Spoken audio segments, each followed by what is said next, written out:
பெண்ணை கண்ணென போற்றுங்கள் என்பர். இறைவனின் படைப்பில் பெண் எவ்வளவு புனிதமானவள்! ஆனால் அதனையே கயவர்கள் கையில் கிடைக்கும் ஒரு பொம்மையாக விளையாடி நசித்து விடுகின்றனர். ஏன்? எதற்காக? பெண்கள் அவ்வளவு கீர்த்தனமானவர்களா? கேவலமானவர்களா? பெண்கள் இவ்வுலகில் இல்லையெனில் எப்படி? இந்த கயவர்களை பெற்றவளும் அவள்தானே? யோசித்துப்பார், புரியும். கதையில் வரும் பெண்ணை காண்பதறிது. அவளே கண்ணின் மணி.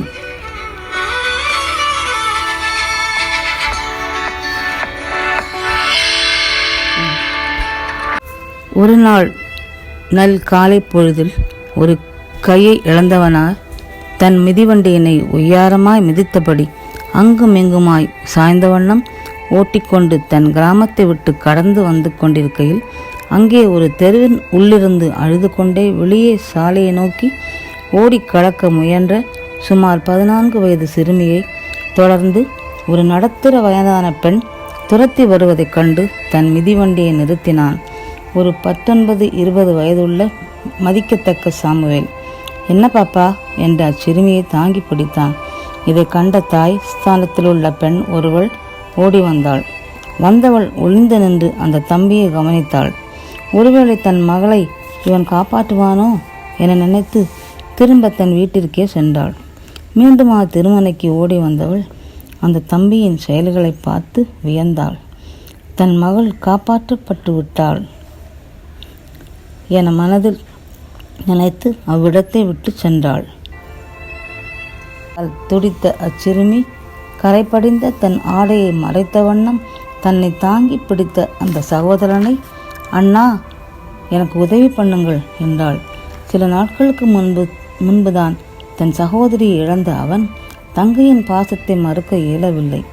கண்ணீர் மல்க, பாப்பா, என்னம்மா நடந்தது என்று கேட்டுக்கொண்டே அச்சிறுமி தன்னிடம் மறைக்க முயன்ற ஆடைகளை கண்டான்.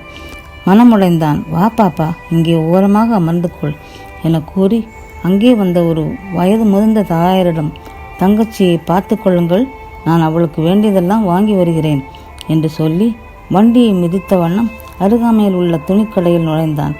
வேண்டிய ஆடைகளை கடைக்காரரிடம் சொல்லிவிட்டு வாங்கி வந்தான். அப்படியே மெடிக்கல் கடையிலும் சென்று தேவையானதை வாங்கிவிட்டு விரைந்து திரும்பினான். சோகத்திலும் வெட்கத்திலும் தன் தரையை தாழ்த்தி உட்கார்ந்த அச்சிறுமியை அழைத்து கொண்டு தனக்கு தெரிந்த ஒரு தூரத்து சொந்த சகோதரின் வீட்டில் அழைத்து சென்று பாப்பாவுக்கு தேவையானவற்றை செய்து கொடுக்கும்படி கூறி தான் வாங்கி வந்த பொருட்களை அவர்களிடம் ஒப்படைத்துவிட்டு வாசலுக்கு சென்று அமர்ந்தான் சாமுவேல். பலவிதமான யோசனைகள் அவன் மனதை கவலைக்கிடமாக்கியது. இவை அனைத்தையும் நோட்டமிட்ட சில காமக்கார இளைஞர்கள் ஓர் இளம் வயது பெண்ணை தங்களது ஆட்டோவில் கடத்தி செல்வதற்காக அப்பக்கம் வந்தவர்கள் தங்களை போன்ற ஒரு இளைஞன் செய்யும் நல்ல காரியங்களை கண்டு வெட்கி அப்பெண்ணின் வாயிலும் கைகளிலும் கட்டிய துணிகளை அகற்றி, எங்களை மன்னித்து விடு தங்கச்சி என கூறி அப்பெண்ணை தாங்கள் கடத்தி வந்த ஊரிலேயே சென்றுவிட ஆயத்தமாயினர். ஆனால் அந்த பெண்ணோ தனக்கு தாய் தந்தையர் மற்றும் உடன்பிறப்போ இல்லை என தெரிவித்ததும் மனமாறிய அக்கயவஞ்சகர்கள், சரி, அப்படியென்றால் நாங்களே உன்னை கவனித்துக் கொள்கிறோம் என்றனர். அவ்வஞ்சகர்களின் ஒருவர், தனக்கும் எவரும் இல்லை, நான் என வயதான பாட்டியுடன் தான் வாழ்கிறேன். அப்படியென்றால் அந்த வீட்டிலேயே நாம் அனைவரும் தங்குவோம். தங்கச்சி, எங்களுக்கு சமைத்து மட்டும் கொடு, மட்டும் இந்த வயதான தாயாரை கவனித்துக்கொள். நாங்கள் ஒவ்வொருவரும் சில நாட்கள் எங்களுக்கு தெரிந்த தொழிலை செய்து செலவினை பங்கிடுவோம். எங்கள் மனதை எவ்வித சலனத்திலும் செலுத்த மாட்டோம், இது உறுதி என்று அவரவர்கள் தம் தொழிலை நோக்கி சென்றனர். கடினமாக வேலையை ஆங்காங்கே செய்து வீடு திரும்பினர். இந்நிலையில் பாப்பாவின் நிலைமையை அறிந்த சாமு, தம்பி, என்ன செய்வதென்று அறியாமல் திகைத்தான். பாப்பா, உனக்கு தெரிந்தவர்கள் யாராவது இந்த ஊரில் இருக்கின்றார்களா என்று கேட்ட சாமு, தனக்கு அப்படி யாரையும் தெரியாது என்றாள். எனவே அவள் வீட்டிற்கே அழைத்து செல்ல அனுமதி கேட்டான். ஆனால் அந்த சிறுமியோ அங்கு செல்ல மறுத்ததால் அதன் காரணத்தை கேட்ட சாமுவேலுக்கு தூக்கி வாரி போட்டது. இப்படி தரங்கெட்டவனா உனது தந்தை? அப்பா மகள் என்ற வித்தியாசமில்லை, அண்ணன் தங்கி என்ற முறையும் இல்லை. உலகில்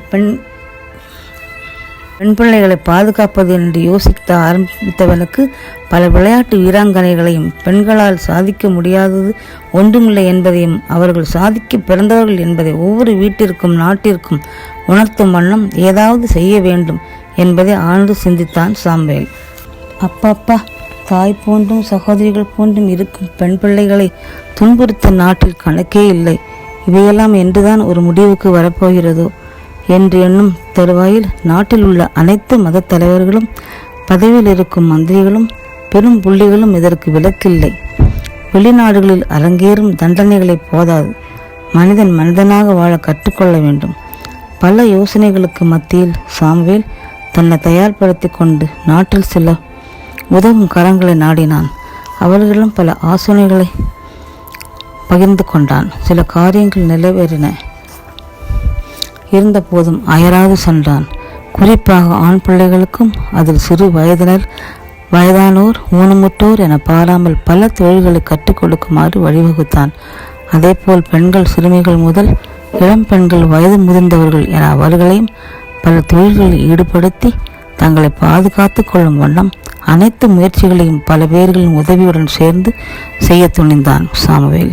முயற்சி வெற்றிகரமாக பல கோயில்கள் அங்குள்ள தலைவர்கள் சந்தித்து தான் எடுக்கும் முயற்சியை கை கொடுக்குமாறு வேண்டினான். அனைவரும் முயன்றனர். செயல்படுத்துமாறு சாமுவேலை உற்சாகப்படுத்தினர். காமக்காரர்களை உடனுக்குடன் தண்டித்து சிறையில் அடைத்து தண்டனைகள் ஒருபுறம் இருந்தாலும் அவர்களை புது மனிதர்களாக வாழ வழிவகுக்க வேண்டும். மன ரீதியாகவும் மருத்துவ ரீதியாகவும் அவர்களை கண்காணிக்க வழிவகுக்க வேண்டும். வருடங்கள் ஓடின. இதற்கிடையில் சாமுவேலின் கண்காணிப்பில் இருந்த பாப்பா சிறு சிறு தொழில்களை வீட்டிலேயே அமர்ந்து வத்தல், ஊறுகாய் வகைகள், தையல் என மாறி மாறி தொழில்களை பாட்டியின் துணையுடன் செய்தவாள். ஒரு கட்டத்தில் சேர்த்து வைத்த பணத்தில் தன்னை காப்பாற்றிய சாமுவேல் சகோதரனுக்கு செயற்கை கையை பொருத்தி பார்க்க வேண்டும் என்பதை தெரிவித்தாள். ஆச்சரியப்பட்டு சாமுவேல் கண்கலங்கினான். என் சகோதரி உயிரோடு இருந்தால் கூட இதை செய்ய நினைத்திருக்க மாட்டாள் என்று மன வருத்தத்துடன் கூறினான். நாளும் வந்தது. அறுவை சிகிச்சைக்கு ஏற்பாடுகள் செய்தனர். வெற்றிகரமாக நடந்து முடிந்தது. தன் இரு கைகளாலும் சிறிய சிறிய தொழிலை செய்ய சாமுவேல் ஆரம்பித்தான். அதே போல பாப்பாவுக்கும் தான் என்ன உதவி செய்வது என்று எண்ணி சாமுவேல் கைமாறாக திருமண ஏற்பாடுகள் செய்து விடலாம். அவள் ஒரு துணையுடன் நம் கிராமத்திலே இருக்கட்டும் என்று எண்ணினான். அப்படி ஒரு நாள் சுற்றி பக்கமாக சென்றபோது அவன் சில அறியாத முகங்களை சந்தித்தான்.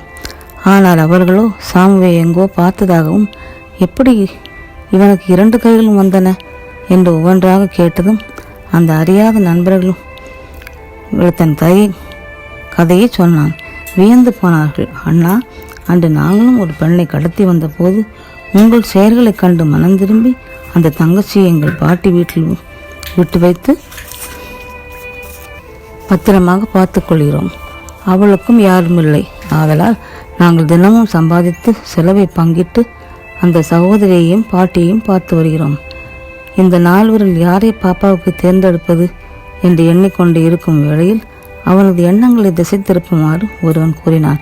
அண்ணே, மும்பைங்கிற ஊரில் நிறைய விபச்சார விடுதிகளில் பெண்ணை கடத்தி காசு சம்பாதிப்பதாக கூறுகிறார்களே, அப்படியாண்ணே? அப்படின்னா டிக்கெட் போடுங்க. நம்ம நாளும் அந்த ஊருக்கு போய் எத்தனை சகோதரிகளை காப்பாற்ற முடியுமோ அத்தனை பேரையும் காப்பாற்றலாம், வாங்க என்றார்கள். சாமு சிறிது யோசித்து விட்டு, சரி, அப்படின்னா நாமே அந்த தொழில் ஈடுபடும் மாதிரி சென்று முதலில் அதை நடத்தும் தலைவியை மயக்கமடைய செய்து அந்த சகோதரிகளிடம் ஊர் பெயர், விலாசம் எல்லாவற்றையும் தெரிந்து கொண்டு அவர்களை ரயிலில் ஏற்றி பாதுகாப்பாக கூட்டி வர வேண்டும். முடியுமானே? ஒவ்வொரு வாரமும் ஒவ்வொரு பகுதியாக போய் காப்பாற்ற முயல்வோம். சரியான ரிஸ்கான வேலைதான். தயாராகி அந்த ஊருக்கே சென்று கிட்டத்தட்ட 30-40 சகோதரிகளை காப்பாற்றி வந்து அவர்களுக்கு தேவையானவற்றையும் மெடிக்கல் ட்ரீட்மெண்ட் எல்லாம் செய்து முடித்து அதில் கிட்டத்தட்ட 5-6 சகோதரிகள் நோயப்பாட்டு இறந்தும் விடுகிறார்கள். மற்றவர்களை தங்கள் சகோதரிகளாக நினைத்து பல தொழில்களை சொல்லிக் கொடுத்து அவர்களை வாழ வைக்கின்றனர். இப்படியாக நாட்களும் காலங்களும் ஓடச் செய்தன. தங்கச்சி என்று பல தொழில்கள் ஆங்காங்கே பல ஊர்களில் செயல்படுத்தப்பட்டு பெண்களை எப்படி பாதுகாப்பது பற்றி கூறி கைவர்களையும் காமக்காரர்களையும் திருப்பி நம் நாட்டை ஒரு நல்ல நாடாக செயல்பட இறைவனை துதிப்போம். ஒருபுறம் சித்தரித்த கதையாகிலும் மறுபுறம் இது உண்மையாக இருக்கக்கூடாதா? வெளிநாடுகளிலிருந்து வரும் பெண்களுக்கு கூட பாதுகாப்பு இல்லை. பிறந்த பெண் குழந்தைகள் முதல் வயது முதிர்ந்த பெரியவர்களுக்கும் பாதுகாப்பு இல்லை என்றால் நம்ம நாடு வெறும் நாடல்ல, இடுகாடு என்று அழைக்க நாம் அதை அனுமதிக்கலாமா? இந்த நிலை வருமுன் பெண்களுக்கான பாதுகாப்பை நாம் எங்கிருந்து பெறுவது? நம்மை பொறுத்த மட்டும் நம் தெய்வங்களை ஏற்றெடுப்போம், கர்த்தரை மட்டும். அங்குமிங்கும் அலைந்த சகோதரர்கள் முடிவில் அவர்களுக்கான ஒரு நல்ல துணையை தேடி அவ்விரு சகோதரிகளையும் கரை சேர்த்தனர். அவர்களும் தங்களுக்கு சேர்ந்த அவள் நிலை வேறு எவருக்கும் வரக்கூடாது என்றெண்ணி பல பள்ளி சிறுமிகளுக்கும் தங்களை பாதுகாத்துக் கொள்ளும்படியாகவும் அறிவுரைகளை கூறி வந்தனர். பெற்றோர்களையும் கண்டித்தனர். ஏனென்றால் பெண்கள் கண்ணின் மணி.